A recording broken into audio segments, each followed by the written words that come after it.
And we're live. Hey, everybody, welcome to the new edition of the Fulton Career Cast. And we go deeper depth into info systems and some of the career paths and opportunities that are out there for you. So today I have Justin Tosi with me, and looking forward to having the conversation. Justin, how's it going? Good, Drew. Excited to be here. This is pretty cool what you guys are doing. Yeah, thanks for joining. We're excited to have you as well. So let's just get started, right with it. Can you kind of give our audience, our students, a background, kind of, your BC journey, when you graduated, concentration, and some of the stuff you did on campus? Yeah, definitely. So I graduated, I guess 5 years ago now, 2015, was in CSUN and concentrated. At the time, they had a computer science concentration. So I did computer science, finance, operations management. So back when you could have three concentrations. So did that, did a couple internships before accepting my full-time role at Deloitte, where I still work. Did an information systems internship at UPS after between my sophomore and junior year, that Amy Donikin helped me get in contact with the BC alum, which was really great. Worked on their customer technology planning team. So trying to figure out how to release things to their mobile app, to their website, anything customer facing. And then my internship between my junior and senior year, interned at Deloitte out of the Boston office, and then was fortunate enough to get a full-time offer and decided to move back to New York to be closer to family. And I've been doing work at Deloitte in a few different capacities for the last, I guess, 5 years now. That's awesome. So you got some internship experience Yeah. that to Deloitte. So could you tell us a little bit, about your journey at Deloitte when you first started as like that business analyst, what that role looked like, what you were doing, what were some of the deliverables and main priorities?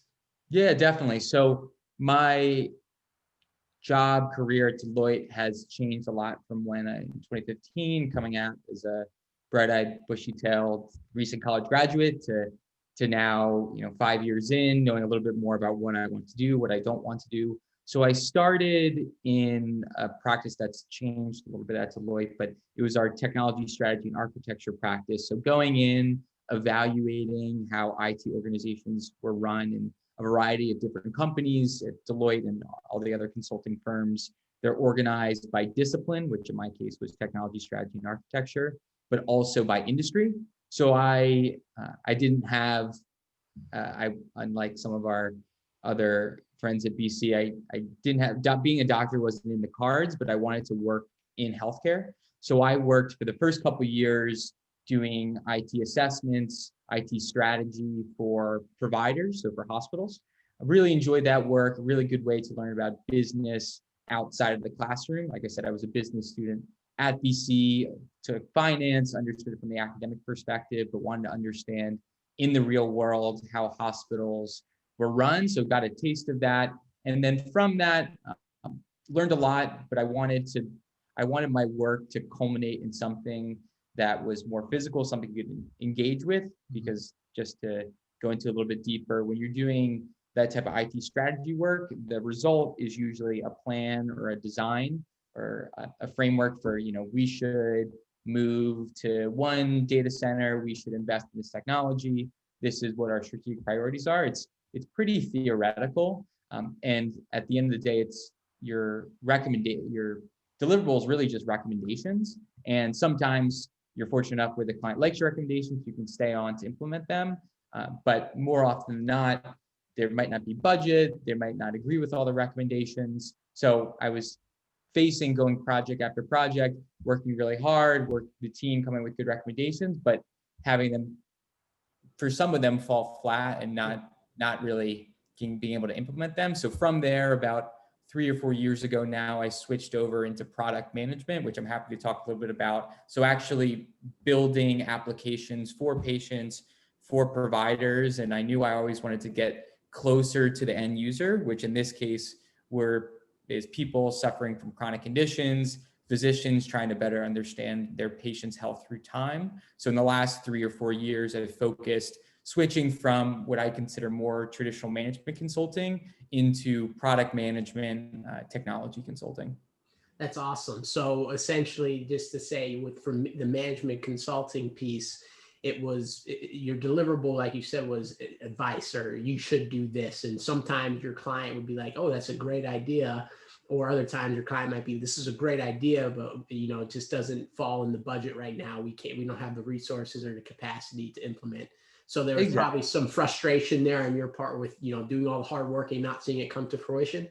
Yeah, and I think that's not to say everything we propose in the product management world gets done, but I think I had I had learned a lot in those 2 years of operating and really speaking with people that were many years my senior. I'd be speaking with, chief information officers that had been working in technology longer than I'd been alive, and that was very validating. There's a lot you can learn speaking with people that are that experienced. But I knew at my stage of my career, I couldn't.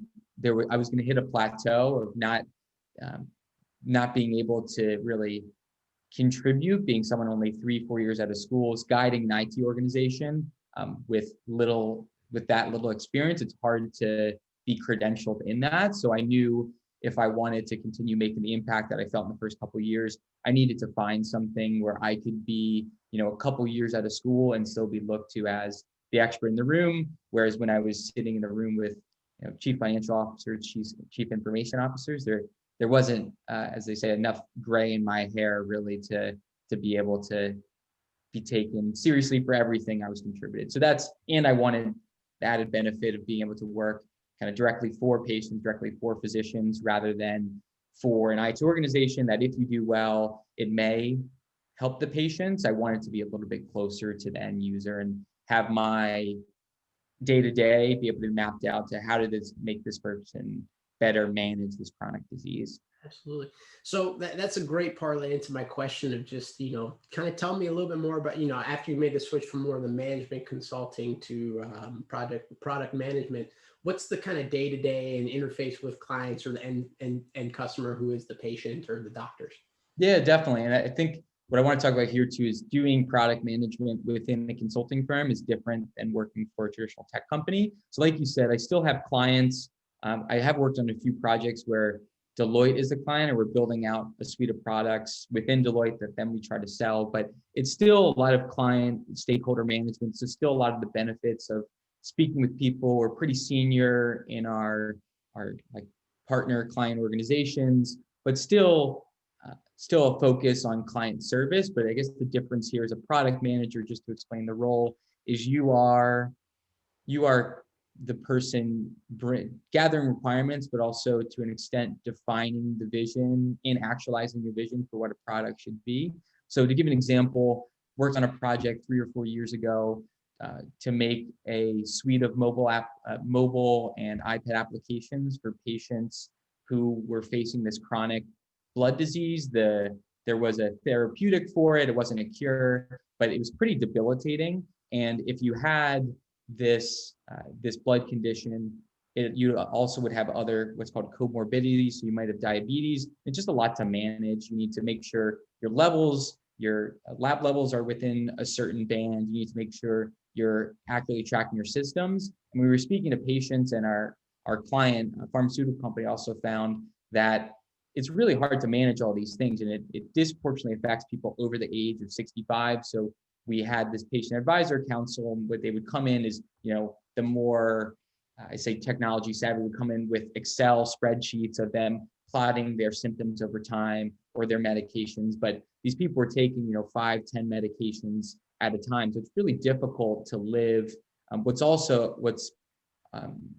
kind of a challenging life with a chronic disease, but also manage all the things to just stay at that, okay level of health, that we thought, we should build an application to be a partner digital tool to this therapeutic, so that when I go to my doctor, I can say, I've been having nausea for the last 5 days, and actually created an app for the doctors so they can see not just when I go to the doctor every month, every 2 months, but every day they can see in near to real time what my symptoms are, if I've been taking steps. So if they know I'm someone that's pretty active and I'm in the app, I've been reporting nausea, dizziness, and I haven't been hitting my 10,000 step goal, you can proactively have that conversation than rather wait for something to really go off the rails. So that's been my focus for the last few years. How do we build applications that fill in the gaps that maybe an electronic health record or your normal physician visits don't necessarily have? How do we get more data and help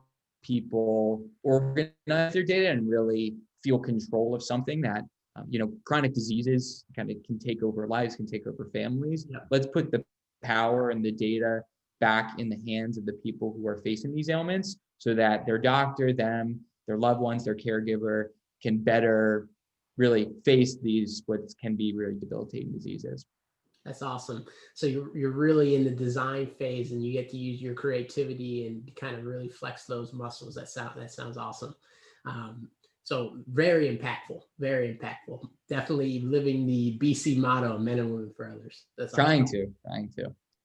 Good. So really the next question I have for you is just around any specific qualifications or kind of the recruitment process, what it was like Definitely. for you coming, Definitely. maybe you could hit on that a little bit. So I won't speak on behalf of Deloitte, but I can speak for Deloitte and other consulting companies, and actually product management in general is really just an interest in technology. So I mentioned I studied computer science at school, but the product management role is not one necessarily where you need to come from a strong, software design, software development background. So I think it ended up being 4 or 5 classes in the computer science school. My day to day, I don't code. It's not required. And I think it's really important to emphasize that it's not required to be someone who's taken a coding class in order to do product management. It's more kind of a way of system thinking. So you typically get a lot of people who may have studied computer science or may have studied information systems, because those are also majors that require a system, kind of a logical mindset, but it's definitely not a requirement. I've worked with people who studied things in arts and sciences school, people that were pure finance majors. So you don't necessarily there's not one class that I say, oh, wow, this was a really great class. If you're interested in technology, you might already be in the information systems, data analytics, computer science, but it's really an interest in understanding how things work. So that kind of engineering mindset, how do we get this thing, how do we figure out the best way to make this work, for lack of a better term? So I think that what I want to emphasize, there's not one specific path to product management. And I don't want to say, you even need to be in the business school to be a great product manager. You really, those critical thinking skills that in a lot of ways are really emphasized in a more liberal arts education are crucial to being a product manager. Always questioning, always trying to figure out the best path forward is definitely not unique to the Carroll School of Management. So really that interest in getting down into details, and really also, I think this is taught, especially in CSOM, but probably in arts and sciences, the ability to work well in groups. A product manager is only as good as their team and their ability to kind of lead the team toward a common goal, because you have people that have kind of different inklings, different personality types. You have your designers, use your experience, very focused on how do you build something really beautiful that works really well, that you don't notice it's an app, it's just kind of in your hand and it's making your life better. On the other side, you have folks that need to worry about how the app works, that's your developers, to make sure that, we say we want to do this, let's make sure we actually do it. So your job as the product manager is kind of running a long group project to make sure that you do it. So I'd say those are probably the two biggest skills, an ability and really a desire to work with people of different backgrounds to come to a common goal that achieves what the product's supposed to do, and also someone who has an interest in kind of getting down and dirty into the details. Absolutely. That's great. So parting advice for BC students, any, in your early career journey or mid-career journey, we'll call it, any career nuggets or bits of advice, information that you'd give to a young aspiring Eagle? That's a good question, because I don't know if I would follow the advice I'm thinking of giving. I don't think I necessarily followed, but I would say do things out of school, depending on your financial situation, that excite you. There's a lot of great big companies that come to Deloitte, but I think at an age of 22, you have the desire and the ability to do things that are probably non-traditional. So whether it's working for a really small startup, whether it's doing something that's maybe doesn't fit into the normal archetype of what like a post-college job looks like. Do something interesting, do something that excites you. I think coming out of BC, you're given a lot of skills, and those fit very nicely into, I think, a traditional corporate job, but see what's out there. We have a lot of people that come to campus like Deloitte that are going to give you a great start that might be a job, maybe turn into a career, but look for the smaller folks in and around Boston. I mean, Boston's a great town for if you're interested, speaking of healthcare,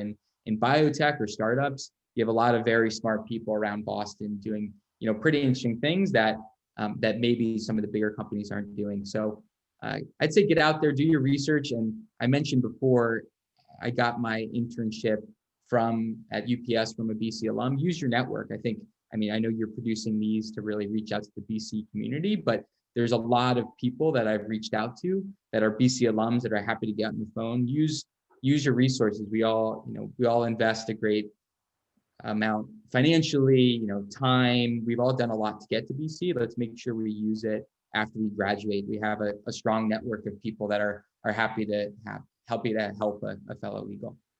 That's awesome. I couldn't say that any better. Good. Justin, if a student's interested in reaching out to you, what's the best way they can get in contact with you? The best way to get in contact's probably my email. So last name Tosi, first name Justin @gmail.com. I'll make sure we include that in the show notes. But Justin, it's been a pleasure. Thank you so much. Yeah. Thanks, Drew. Appreciate it.